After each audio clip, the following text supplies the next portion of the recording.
Welcome, everyone. Welcome. How y'all doing? Now listen, we're in a library, and it always feels like a small bit of rebellion to me to be loud in a library. So I'm going to ask that question again, and I want to hear a genuine Nashville audience. How y'all doing? That's better. That's good. That's good. Welcome. I'm Jonathan Haupt. I'm the director of the Pat Conroy Literary Center in Beaufort, South Carolina. And you can applaud for that. You can applaud for Pat. This is a program we do through the center, both in Beaufort and on the road, like we are today, and it's called Porch Talk Live. It's a writer interview program we do, so it lets us chat with writers in a way that Pat very much enjoyed, to talk about their work, but also their craft and sort of the profession of authorship. And today we get to do that with Wiley Cash. How many of you know Wiley Cash?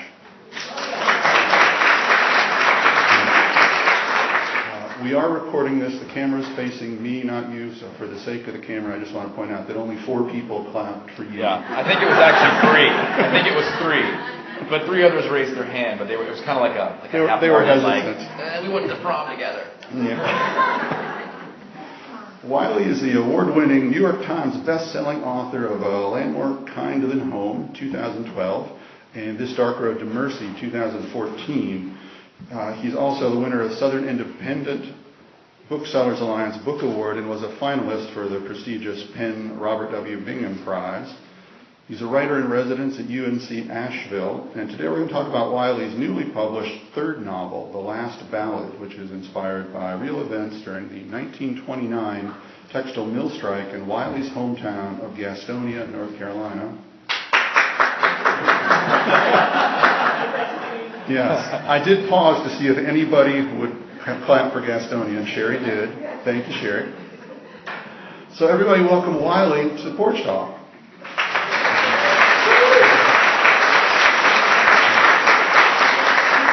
And I'd be remiss in my hosting duties if I didn't point out there is a man with a guitar in the corner. That is Mr. Radney Foster, who we're very honored to have with us today, too. He's going to join us a little later in the program, and there's a rumor going around that he is capable of making that guitar talk. So we're going to see if that's true or not.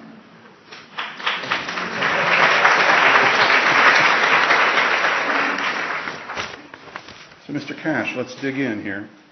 So, as I mentioned in the intro, the backdrop for this book is the Laurier Mill strike in your hometown of Gastonia, which was a monumentally important event, but one that sort of got lost to the history books and even to the people of Gastonia.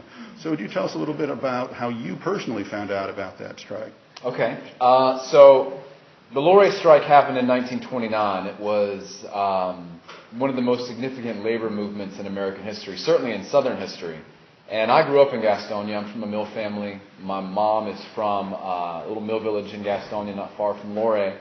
And my father's from a mill village in Shelby, North Carolina. And they had never heard of the Laurier Mill. They'd never heard of the woman who became the face of the strike, a woman named Ella Mae Wiggins, who did so many incredible things in a very short amount of time over the summer of 1929.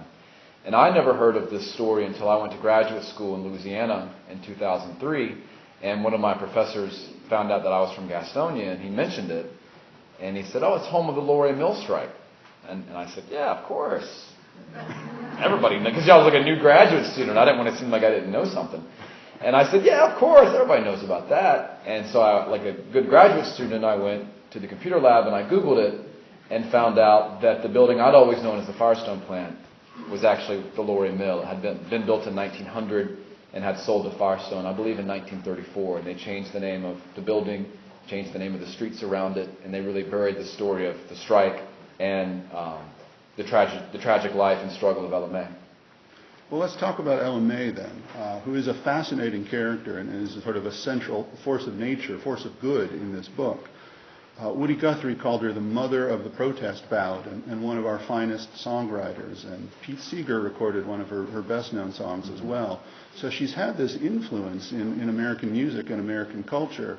But she, too, like the strike, has sort of been forgotten by history. Mm-hmm. So talk a little bit about what drew you to her and Let's hang there for a second. What drew you to her? So the real Ella Mae Wiggins is was from East Tennessee. She was born in Cott County, Tennessee, was raised in Sevierville. Her father was a tenant farmer. Then the family picked up and settled in the lumber camps around Bryson City. And she met a no-good man, and he convinced her that they should leave the mountains and go down to the mill towns in the upstate of South Carolina and find all these pots of money they were waiting for the mill workers down there that people had promised them. And Ella got down to the upstate and then eventually settled in the Piedmont area in North Carolina and moved around from mill to mill.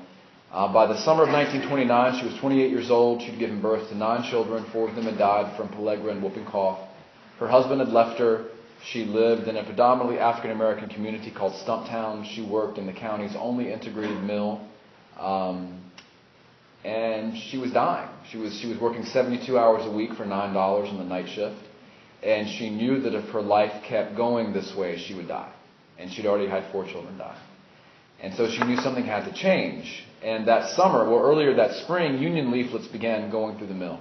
Because there was a strike 7 miles to the east in Gastonia. And the union demands were things like a $20 minimum wage. Well, she made $9. A 40-hour work week. Well, she worked 72. Equal work for equal pay, or equal pay for equal work across gender lines. And she knew there were men in the mill doing her job making more. Luckily, we've solved that. That doesn't happen anymore, right?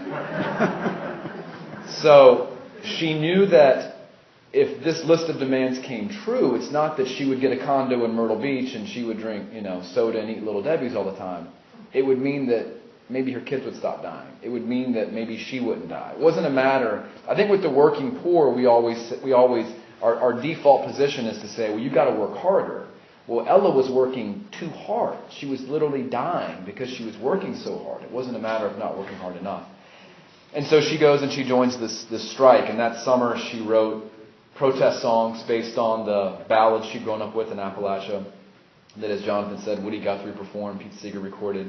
She traveled to Washington, D.C. and confronted North Carolina senators about mill conditions in the South and the plight of working mothers and children. She single-handedly integrated the labor union against the will of local officials. And these things that she did, they made her the face of the strike. And that made her dangerous. So that made her endangered. And some of the things she did that summer turned her life toward tragedy. And that tragedy affected not only her, but her family for generations. One of the great strengths of your portrayal of Ella and her family is the sort of quantifiable reality of poverty. That when you're making less than 13 cents an hour, but over such a large period of hours that you have no ability to care for your family, that those two things collectively just take such a toll on your whole existence and the existence of your family too. Yeah. And they're campaigning to get from 12.5 cents an hour to 50 cents an hour, which is by our standard a small amount, but a huge percentage increase and a reduction in hours by almost half. Almost half to get down to a 40-hour work week. So these were huge steps. And what she wants to do what Ella in particular wants to do in terms of bringing the African American community along also sort of makes her dangerous too. Mm-hmm. It also makes her in a way contemporary, and that too is a strength of the novel. For something that's written primarily about 1929, it feels like it's very much about right now. Mm-hmm. Could you speak a little bit about sort of that mode, how it resonates, and how that helped you finish this version of it? Yeah, I like to say, well, I don't like to say, I found myself saying that oftentimes literature it may be written about a time, but maybe if you get lucky, it can be read for your time, maybe. And I wrote a novel about 1929, set in 1929, but I feel like it kind of ended up being about 2016, 2017, especially with a lot of contemporary events that we have going on. So I wrote this novel about a tough, independent woman calling for unity, standing up to the forces of corporate greed, right? And then last year, while I was coming to the closing days of finishing the book and editing it, I was watching a campaign season in which a tough, independent woman calling for unity is standing up to the forces of corporate greed. And that's not a smear against the president. I think he would be happy that I thought that. He'd be like, oh, great, you know me, you know my soul. And so the day after the election, I thought, just like Ella in 1929, America doesn't want to hear this story. But then the day after the election, and then every day after the day after the election, I feel like maybe America does want to hear a story like this. And so there are some pretty shocking unfortunate coincidences. So, for example, in the real story of Laurier, the strike, and it's in my novel as well, on June 6th there was a raid on the strikers' headquarters and a police chief was shot and killed. And there's dispute about what caused that raid. But that day, 2 Gastonia police officers had been in Charlotte for what was then and still is the largest Confederate rally in American history. There were hundreds of thousands of people in Charlotte that day celebrating the Confederacy, and there were a number of Confederate veterans. These 2 officers were there. They spent all day drinking, and then they came back to Gastonia and did some more drinking. They were off duty, and then they decided that night they were going to go down to the tent village in Laurier. So historical fiction, what's interesting about it is that is indisputable. That happened, right? I know that happened. But what were their reasons? And fiction, you kind of try to glean rationale, where there is no rationale to facts. Facts just are, right? And then you try to use fiction to explain, why would these men have gone down there after drinking all day and going to a Confederate rally to a place where poor people were gathering and calling for unity and those kinds of things. So there's a lot of coincidences, and then of course we have Charlottesville, and all those things happen here in contemporary America. So there are a lot of interesting, if unfortunate, coincidences in writing this novel. The police officer you mentioned, who's suspended at the time in the novel, Albert Roach, is watching this Confederate sort of memorial march with a deep sense of envy, of a sort of sense of valor that he wished had been his. So he finds in his contemporary setting, contemporary 1929, sort of what seems to be his opportunity to do that. Sure. And he seems like a guy who, were he among us today, he'd be very comfortable walking the streets of Charlottesville with a tiki torch. Yeah, absolutely. Seems to be of a mindset that we still haven't lost. Sure, and I think that Albert in 1929 is this police officer who missed the war. He missed World War II. His father went to war, and he feels a little impotent. He feels a little unproven, and he's watching these Confederate men of valor march in the streets, thinking, when have I had my great day? When has my great thing ever happened? I feel left out by history. This is also at a time, women have just recently gotten the right to vote. Society is becoming more integrated. And so Albert feels very threatened. And so he strikes out. He goes to the tent colony and strikes out. And as you said, there's a contemporary echo going on there. There was there were many points that seemed contemporary in that way, that had sort of echoes and resonance. But there's an enforcer for the Laurier Mill, a lawyer, a security guy named Percy Epps, who at one point when he's trying to discredit Ellie Mae to a group of people he very much wants on his side, he starts talking about how stories of her life are fake news, and he dismisses her as a nasty woman. Were you writing things into the novel that had those kinds of anchors? Or is that entirely coincidental? That is fake news, Jonathan. Read the novel for yourselves, folks. I did incorporate that. It's a little heavy-handed, but when I incorporated that had just happened, and it hadn't, entered the American vernacular the way that it has now. Those things had literally just happened. But this was true. So Ella is a poor single mother whose husband has left her. She's white. She's living in a predominantly African-American neighborhood. She has to leave her children at home alone at night to go make money, so there's no one to care for them. So once she becomes the face of this strike, those are the stories that are told in the newspaper. A loose woman, a single mother, lives with black people, doesn't care for her children, she's on stage singing, trying to be a rock star, so we'll discredit her based on those things. We won't talk about how she found herself in this situation, how she's had children die, how she may die, how she's singing protest songs. She's not being paid. And there were stories of her being like a paid Nashville singer and all of these things. And so it was interesting the way this news was, how the propaganda went on both sides, because this was a communist-led mill strike. So there was plenty of propaganda on that side as well. But the local newspaper, there are some editorials in my novel that people say, gosh, I can't believe you wrote this. It's so fiery. And I say, I didn't write that. That's from the newspaper at the time. Like there were editorials in the newspaper encouraging citizens in Gaston County to do violence against the strikers. Do your duty, Americans. Go down to the tent village and do your duty. And very anti-integration editorials going on. I mean, it was an intense, violent summer. Yeah, there's a moment in the novel that seems darkly comic to me, and I'm not sure if you wrote it to be darkly comic or it's because I'm immersed in the world of Pat Conroy, and humor can only be dark humor. But when Ella is about to go on stage for the first time, and her friend says, "Don't worry, I've checked the stage," and Ella says, "For what?" And she says, "For dynamite." You know, as though that's supposed to be comforting. Mm-hmm. Don't worry, there's no dynamite at the stage. Yeah. But it was that level of risk for these. Sure. Yeah. There were several instances of dynamite being found at the rallies. There were night riders that would follow people back into the countryside and kidnap them and beat them and take them out into the country and leave them and don't come back to Gastonia. There were mobs that were hanging out at the train station in Charlotte and interrogating any African American from the north who got off the train. Why are you coming to Gastonia? What are you trying to do here? So, I mean, it was a very heightened political, cultural moment. Well, let's stray from Ella and talk a little bit about some of the other characters, one of whom is Ella's daughter, Lily, who we encounter 3 different ages in the novel. In a flashback, we meet her first time as an infant in 1918. Through the 1929 years, she's a young child, but we also meet her in what's more or less the present day as a woman on the cusp of 90, who you inhabit. You write in her first-person voice as she's trying to write a letter to her nephew, sort of explaining her mother's history before it's lost, before she's gone and there's no one really to tell it. So a 2-part question, because in looking over, reminding myself of personas you've occupied in earlier books. First question, why do you like to write as 80-year-old women?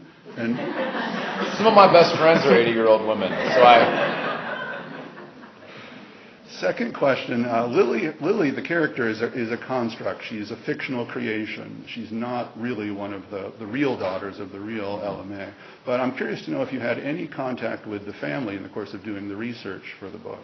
Yes. So to your first question, you know, I know a lot of strong women. I'm married to a strong woman. I'm the son of a strong woman. I'm the brother of a strong woman. I'm the grandson of 2 strong women. So I feel like they say write what you know. That's like the old maxim, and that's just what I know. You know, those are just the kind of women I know. And I feel a certain measure of comfort and maybe safety in writing from that perspective, as opposed to writing about like a white middle-class 40-year-old guy, which is me, you know. That feels dangerous to me. That feels as if I'd be revealing something uncomfortable. But if I can write about or create characters I can model after people, whether they be literary characters I've read about or women I've encountered in my own life or I'm close to in my own life, that feels more genuine than writing about myself, to be honest. So, for example, my first novel is Adelaide Lyle. She's this 81-year-old matriarch of the community and very tough-minded. And she's kind of based on my grandmother, who was very much the same way. And then in This Dark Road to Mercy, my narrator, Easter, is a young girl who's very streetwise but also deeply sensitive. And, you know, some of her stories are based on stories my wife told me about her childhood. And then your second question was about whether or not you had any contact with yes. Ella's family. So Ella's family. Well, I've been talking about this novel for about 5 years because I've been working on it. I've been thinking about it for 14 years, and then I've worked on it for about 5 years. And in that time, I was talking about it in newspaper interviews and with Terry Gross. No, I'm just kidding. Terry Gross never called me. But so people began to email me with their own stories of the Luray strike. You know, this is something that was buried in the community that was not spoken about, but a lot of people knew about it. And everybody had an angle. Everybody had a piece of skin in the game about the history of the strike. Like, my dad was this, my mother was this. And so slowly people began to find ways to get a hold of me. Facebook, email. And I heard from Ella's great-grandson. His name's Michael. He lives in upstate New York.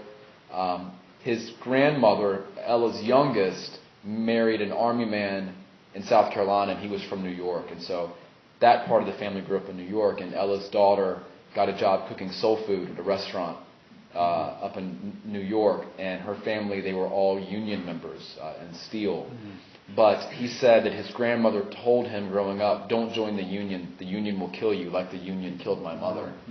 And the union didn't kill Ella, but that story of trauma this little girl experienced when she was very young quickly got spun by the people in her life, the orphanage she went to, people in the community. And so when in my novel, when Lily, this elderly woman, is looking back on her life and trying to explain to her nephew who his family is, she says, my whole life I was ashamed of being Ella's daughter because they told me that I should be ashamed. They told me I should be ashamed that my mother raised us among African American people. They told me that I should be ashamed that my mother sang on stage, that my mother was a union member, that my mother spoke out, that my mother was unmarried because she was deserted. But I'm not going to be ashamed anymore because you have children now, and they need to know who we are. You need to know who you are. And so Ella's family, the real Ella's family, is beginning to come to terms with who Ella was and what her place should be. I mean, Ella was a civil rights leader before we knew what civil rights was. She was a feminist before we knew before that term was used, you know. So she has another great-granddaughter named Christina Horton, who wrote a wonderful book about the strike that came out about a year and a half ago. And she and I have been in contact, and she emailed me. I had a release event in Asheville, North Carolina, and Christina lives in Asheville. And she emailed me, and she said, I'm coming to your event. And my first thought was, to kill me? Did you check the stage for dynamite? I did. I should have lifted the skirt and looked under it, listening for a ticking clock like in MacGyver.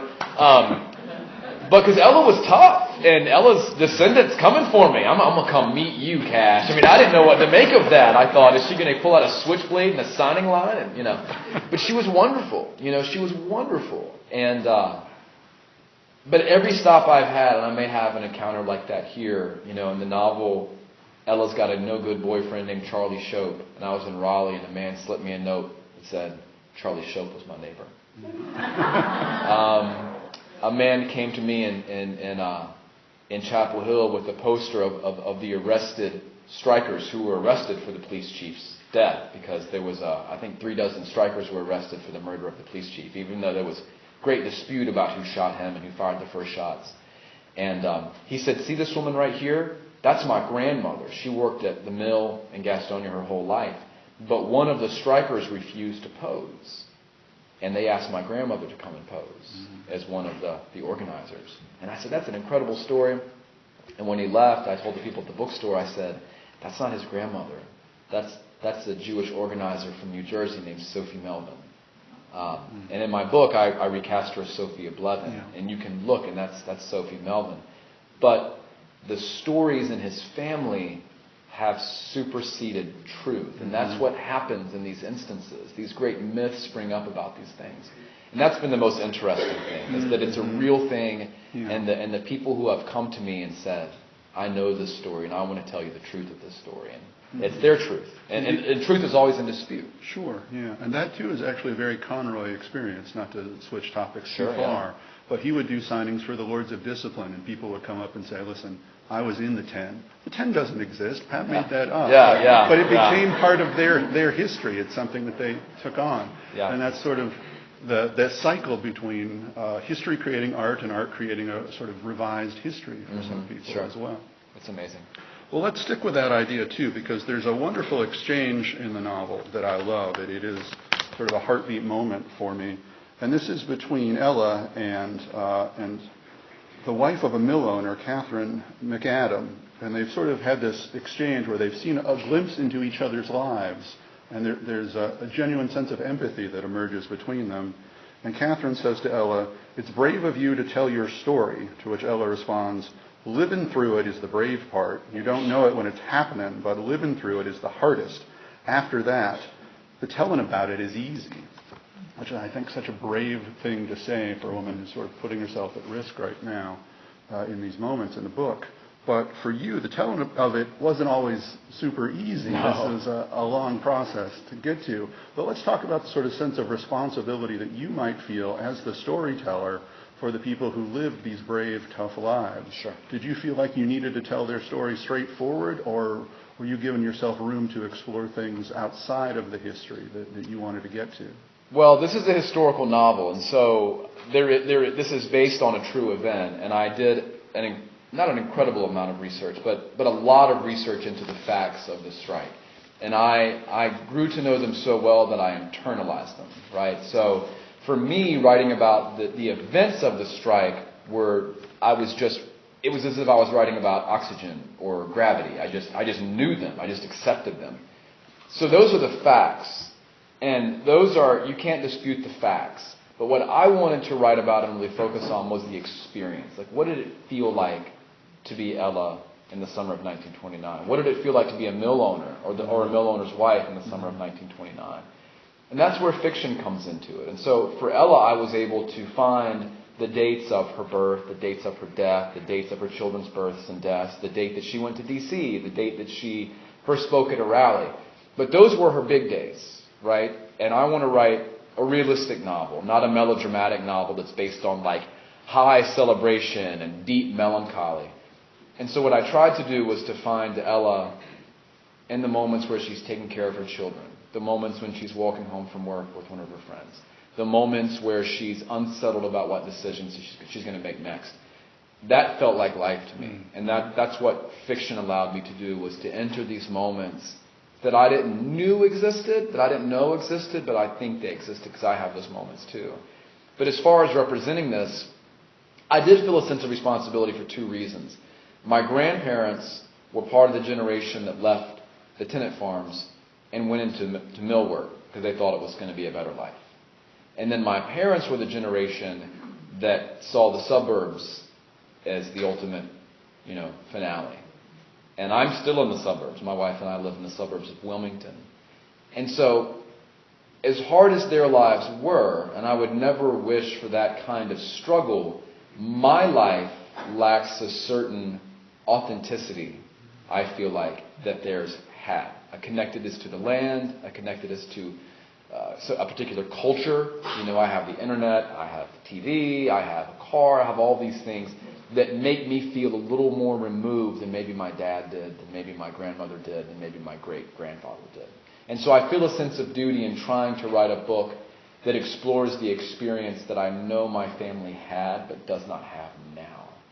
I also feel a certain amount of responsibility in terms of my privilege. I'm educated. I was born in a middle-class family to two parents who encouraged literacy and civic responsibility. And I didn't earn that. That was the luck of my birth. And Ella was not as lucky in her birth. And again, it wasn't a matter of her not working hard enough. I worked hard, but my spot in the race was considerably farther along than Ella's spot in the race. And so I feel a certain responsibility, because of the luck of my birth, to write about people and experiences that tell the story of my state that's not being told and that hasn't been told.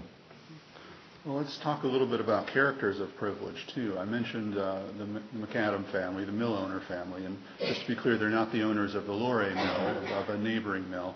But you insert them as sort of a counterpoint to the extreme poverty of Ella and her co-workers. But along the way, they come not just to be sympathetic, but to be empathetic of the plight of the mill workers. When did you realize that you needed characters like that? And are they based on anyone in particular, or is that a sort of wishful fiction on your part? Well, it's the McAdam family, and they live in a mill town called McAdamville. And if you're from North Carolina, you know McAdenville. It's Christmas, USA. It's this little mill town where they put lights all over the town. And so they're based on a real family and based on a real place. I just changed their names because I didn't want to get sued. I did an event with John Grisham. He went on book tour and invited unknown writers like me to appear with him at his events, and it was very kind and generous of him to do that. But there was one point where he talked about lawsuits. He's like, "Y'all been sued, right?" And I was like, No. He's like, "I get sued for every book." He's like, "That's because your books make money. Nobody messes with me." And they're like, "Who am I going to sue? Not that guy, dude." But I wanted to create, for a long time I had trouble finding Ella's character because she was real. And I felt, but not a lot was known about her. So instead of feeling great freedom, I felt kind of paralyzed with the freedom I had. And so I began to investigate other characters. And two of those characters were these mill owners, this man Richard McAdam and his wife. And Richard is running his family's mill. It's been in the family for 2 generations. And he's a hard worker. He believes he's very thoughtful and very progressive and very fair-minded with his employees. And then he's invited to participate in this committee called the Committee of 100, which is comprised of mill owners and their friends. And they're sponsoring really terrorism against the strikers. And that's based on a real committee. They were putting newspaper ads in the paper. They were funding these night rides. They were the ones buying the dynamite. They were the ones doing these things. And he's asked to participate in that. So he's asked to go against everything he says he believes. And then another character is his wife, Catherine, who feels very locked in this gilded cage. And when she learns about Ella and the fact that Ella has lost a child, Catherine, who's also lost a child, realizes she has more in common with Ella's sense of being trapped and the loss of a child, because Catherine feels that same way. And so she seeks Ella out. But what I didn't want to do is write a novel where poor people save rich people, and rich people save poor people, and black people save white people, and white people save black people. I didn't want to write a novel that had easy answers, because there are no easy answers. That's why we have a different election every 4 years. There's, nothing is final, nothing is easy, nothing is simple. And so I tried to write a novel in which very complicated, conflicted characters bump up against other very complicated, conflicted characters. And maybe some things are decided, but maybe some things aren't, because it's not that easy. And this strike wasn't that easy. It's hard to say even now, this group was right and this group was wrong, even with almost 100 years of awareness, because it was a very slippery time. Mm-hmm. You mentioned the bumping up of characters, and the structure of this novel is just so beautifully handled. It feels interwoven that the lives of these characters that seem sort of far removed in terms of their economic standing are really very close to one another. Mm-hmm. And the McAdam family and Ella and the strikers sort of interact, sort of bump up against each other, to use your term, multiple times before really they sort of start to connect more deeply as they do later in the novel. And in our lives, coincidence is fascinating. We think, oh, what a wonderful coincidence that was. In fiction, it's boring and lazy. So your challenge as a writer of this novel, sort of working with that structure, is to make what might be dismissed as coincidence sort of feel like destiny instead. Sure. Yeah. And it does, and I applaud you for that. Oh, thank you. Yeah, so one of the crazy things about writing is this idea that, you create your characters, but you're not really in charge of your characters. And for so long, I was just exploring these stories of a handful of very different characters. And I just thought, this isn't a novel. This is a dumpster fire. This is a mess. And my wife was like, this is not going to work. I support you, I love you, but I don't see how this is going to work. And then in very strange, what felt like organic ways, I began to realize that characters intersected in ways that felt real and earned and actual, and not forced by the hand of fiction. And those are incredible moments. It's like, and what I like about this novel, this feels really self-indulgent to talk about your own book this way, but this novel feels like life to me, and that these characters feel real enough to me that I'll forget about them. The same way I forget about who I sat with in the cafeteria in 6th grade. And then I'll suddenly remember somebody, and I'll remember my characters that way, because they feel real to me. Mm-hmm. Well, one other character that I want to touch on before we sort of transition here is Brother, who strikes me as one of the most interesting and original characters I've encountered in a Southern novel in a long time. And he's got so much going on, it would be easy for that character to just go over the top and go too far and seem unrealistic in this sort of historical grounded world.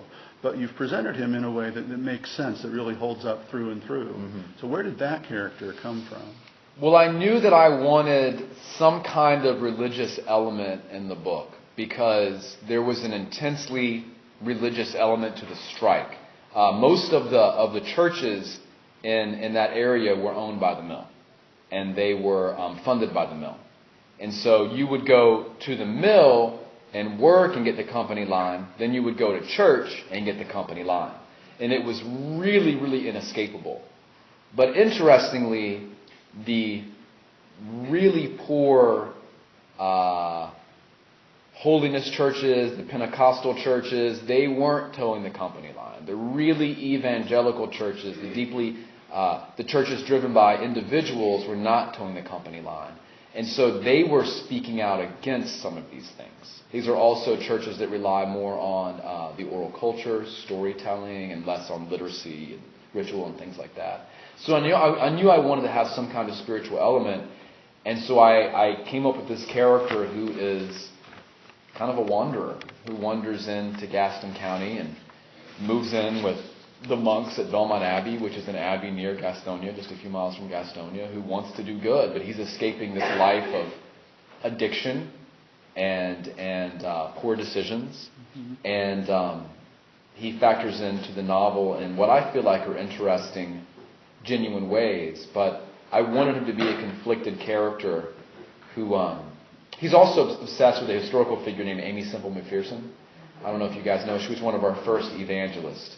She was from Canada. She saw the light. She jumped in her car with her mom and started preaching all around the country, went out to Los Angeles and opened a huge temple and became our first Jim and Tammy Faye Baker. She was just as scandalous.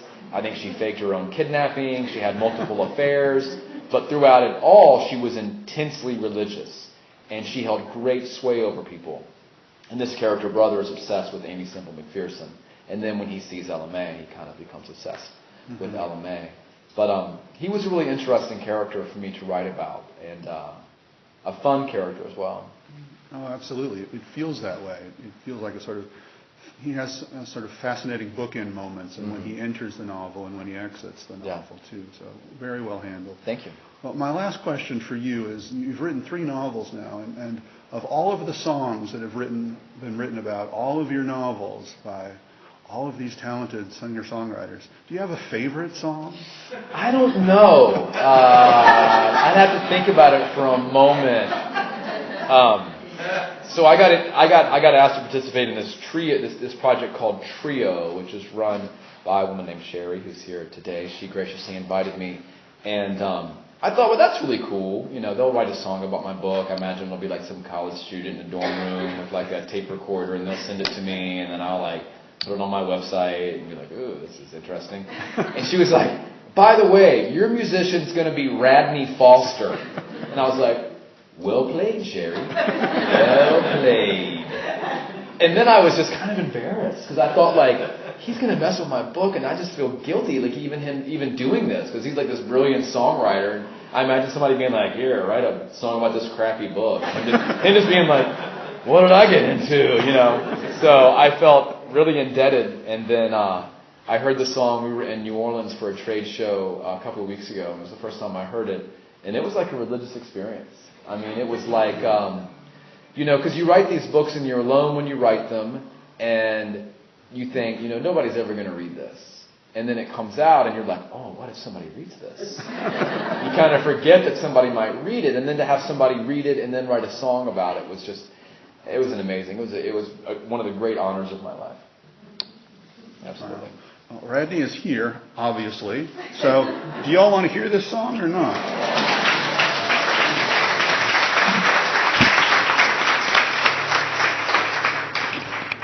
I have to wear this crazy little lanyard because it's got for the podcast. It'll pick up my voice. So, something like this. Y'all hear that okay? This is called Ella May.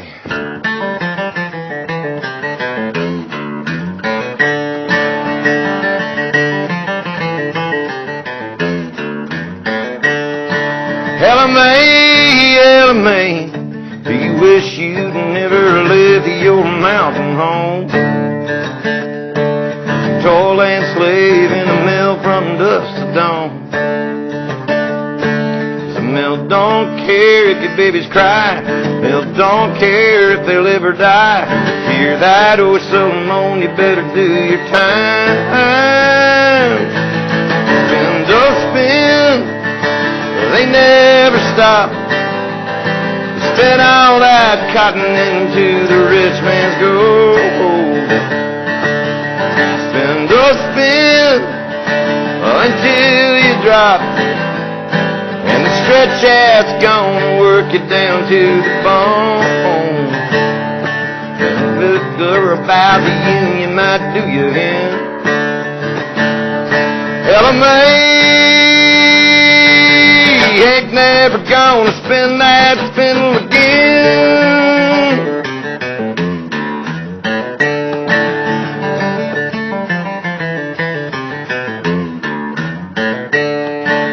Ella May wrote a ballad for the lack of biscuits in her baby's mouths.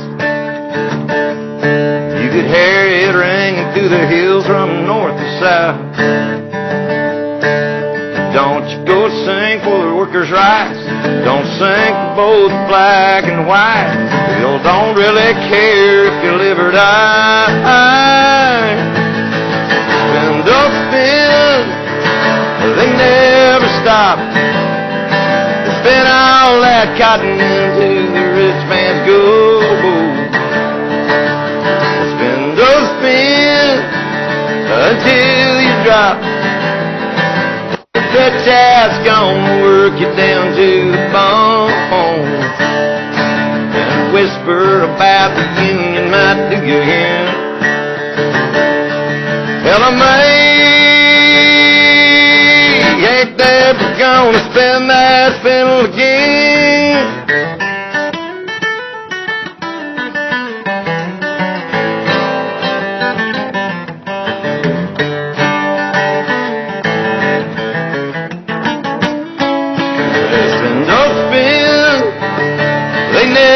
Stop.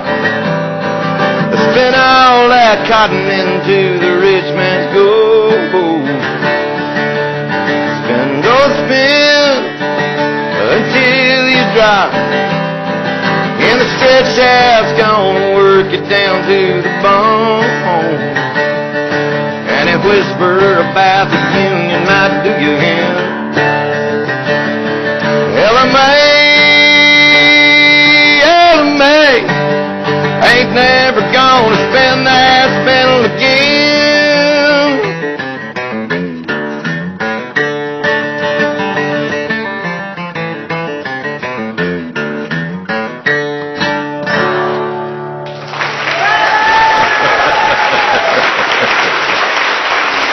Thank you.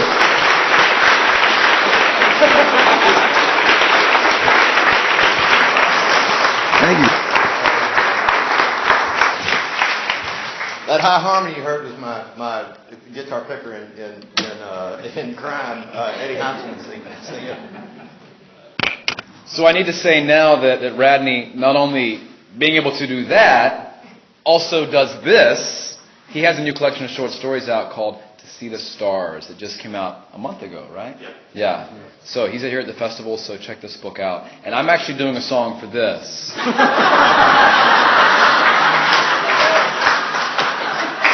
I'm doing it on my Casio keyboard that with a little turntable on it that I've had. I got it at Circuit City.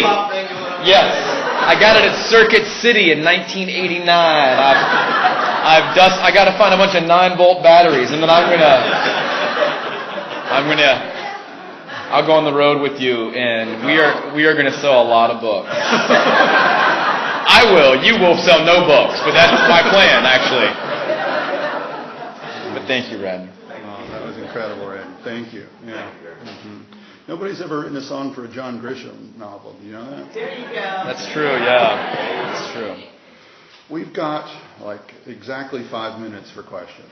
Exactly 5 minutes. If anybody has questions, I'd love to answer any that anybody might have.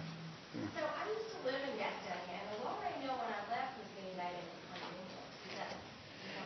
She asked Lori Mills. She used to live in Gastonia. Was being turned into condominiums, and it's renovated. It's now home to these really high-end, luxurious condominiums, which is so ironic, but it's beautiful. And they've done a great job preserving the original parts of the mill.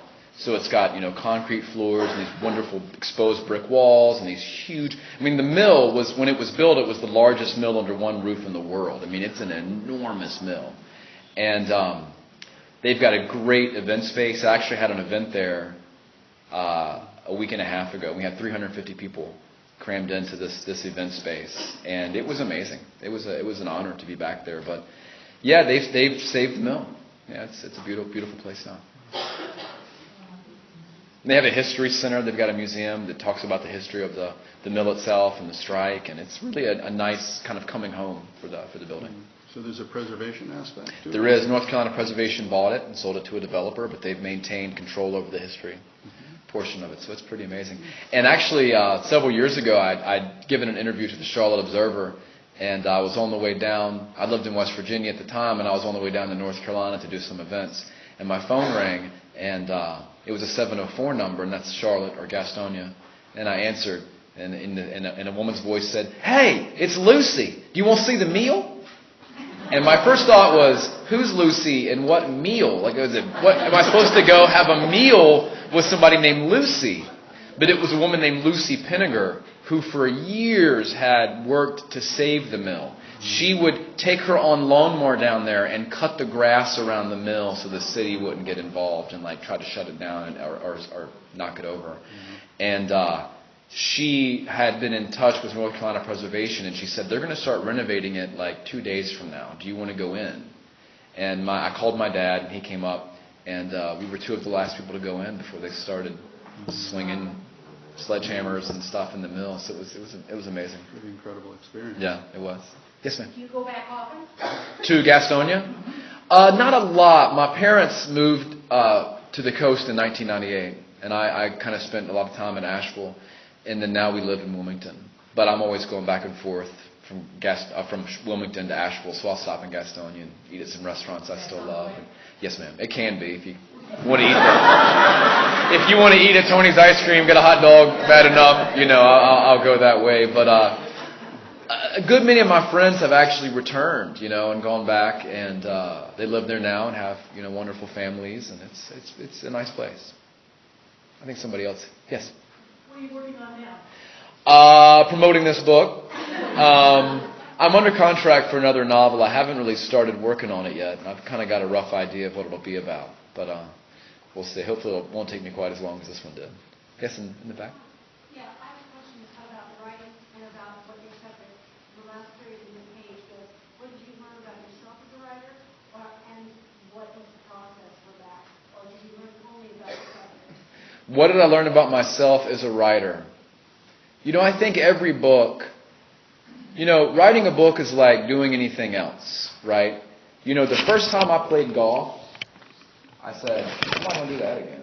I'm not good at that. I'm not going to do that. And so every book you try something and you try to decide, what am I good at? What's my strength? And I think in this book, I played to my strengths: scene work, dialogue, setting. I feel like those are my strengths. But what I tried to do a lot of in this novel was to pull the camera away from the immediate scene and toward the character's interiority. And I tried to layer a lot of interior thought into this book in ways that I hadn't done in my first two books. My first two books were told in first person. This one's told in third, primarily in third, so it's he and she and they instead of I and you and we. And that interiority, that layered interiority, I feel like made the novel richer than any book I've ever written. And when my editor was asking me, like, what do you want this book to feel like? I kept saying, I want it to feel rich. I want it to feel rich. I want the reading experience to be a rich one for the reader. That you're really getting a sense of these characters' lives and their impulses and their fears and their hopes and their uncertainties. And so I learned that I could do that. I hope that that was successful, and I'm not, some of you who have read it like, oh, that was the worst part of the book. I hope I was successful because I tried really hard to do that. Yes, ma'am. What made you want to write? What made me want to write? I grew up in a family of storytellers.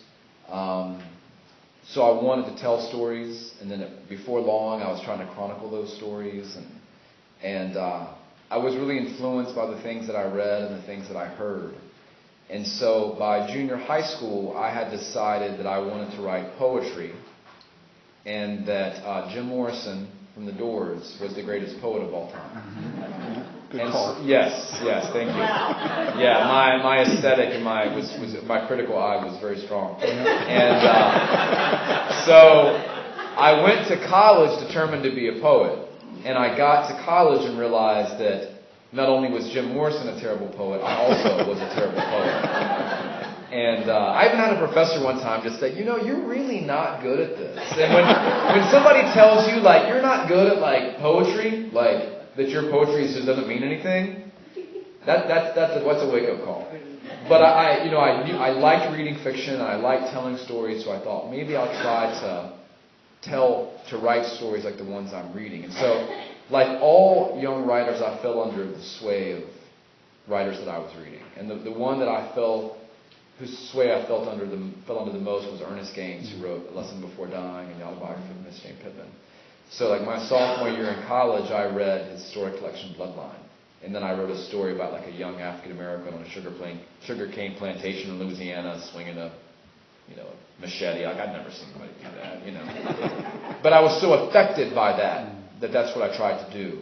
And I hadn't read Ron Rash, I hadn't read Lee Smith, I hadn't read, Charles Frazier, he hadn't written Cold Mountain yet. I hadn't read like Appalachian literature that spoke to my experience and my family's experience. But I'd read Gaines and I understood his tie to the land.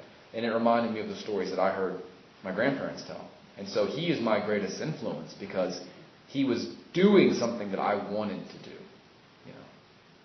So that made me want to be a writer. I hope I can still be a writer.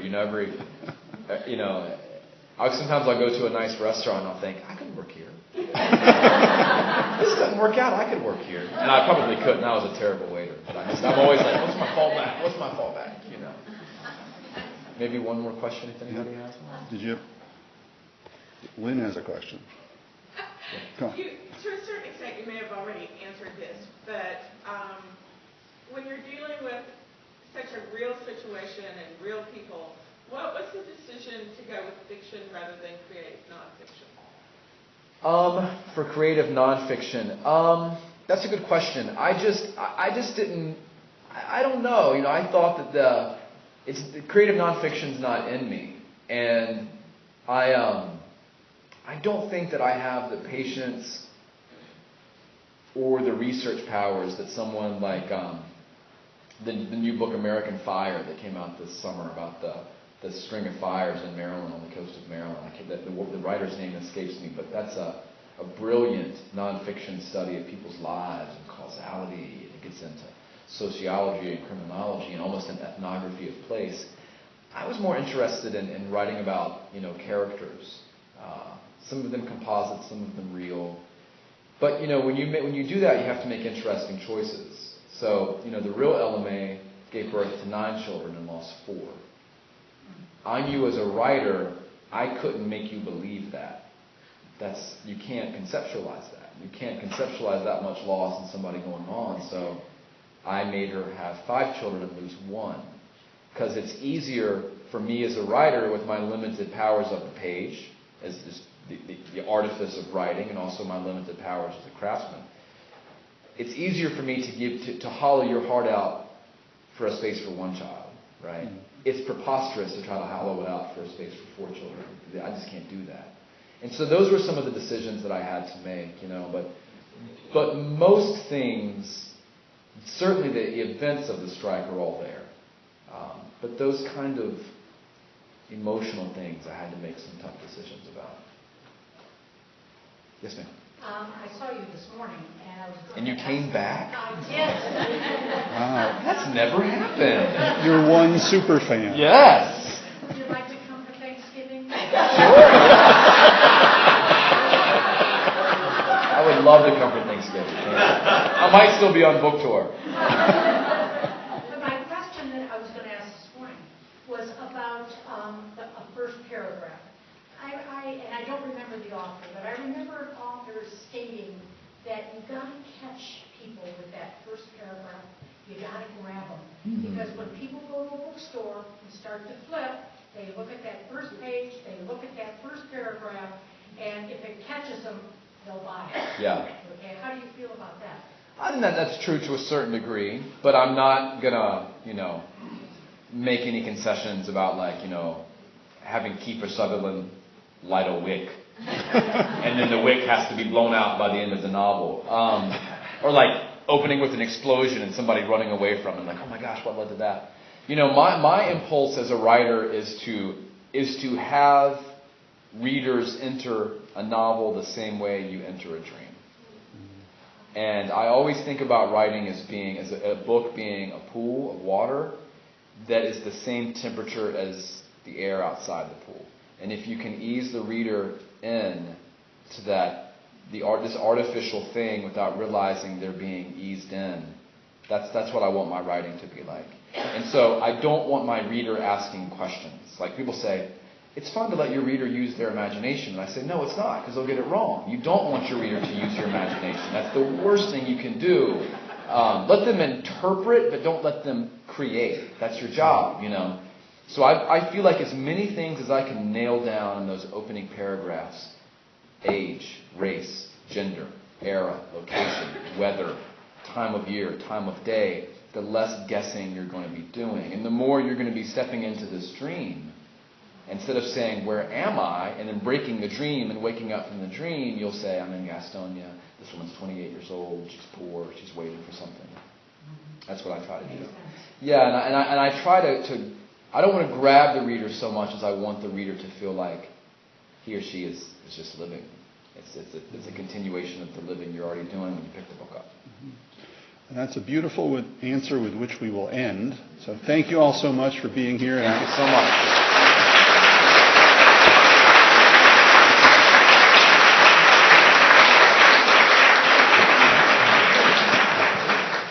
Wiley and Radney are going to make their way to the signing tent, and I Yes, please encourage come all